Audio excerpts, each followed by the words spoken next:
So I was lucky enough, I got very lucky, and I took training with Kein in Florida, who was Omni Hypnosis, which is now sort of spread worldwide, and he passed about 2 years ago now, or a year and a half. I don't know, it's a while, it goes fast. So from him, I learned the bulk of what I do. He is a phenomenal guy, and he always said, practice what, you need to move hypnosis forward. So experiment at least 10% of the time. Well, that's a fantastic tool to be given Right. early on. So right away, I started experimenting pretty much all the time. But maybe a little more than 10%. But essentially, I found what Omni training was regression to cause. Yes. So regression to cause worked very well. There was other stuff taught in the Omni course, but it was sort of like I was fixated on regression to cause. And that's what I did, just about everything. Then I started to run into some people who really didn't want to tell me their stories. Yes. They didn't want to, especially men, if they'd been raped or done anything, they didn't want to give me all that. Because in your regression to cause, you need to know what's going on, and you need to know who the players in that is, and and how to give you the perception and give you the tools to change the perception of that, do the forgiveness work and all the other stuff.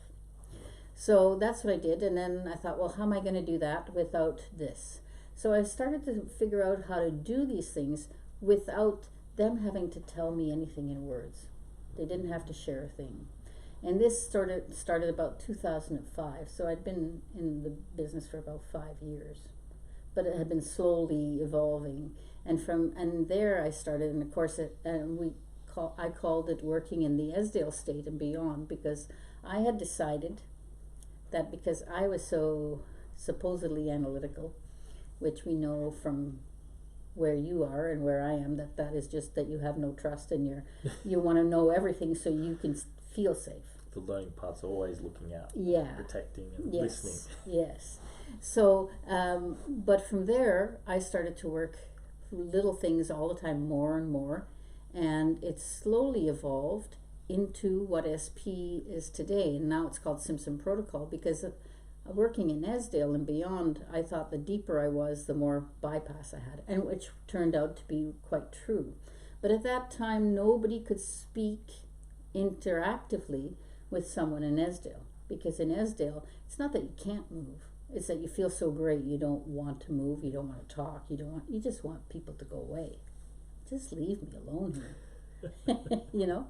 And for me, it was always, Jerry used to call it euphoric, but it wasn't euphoric to me. I think it's hard to put the right terms and right words to what something you feel, and everybody feels it slightly different. For me, it was, I just couldn't be bothered with anything else. And that's a huge thing. I don't know if it's euphoric, but it's sort of like that.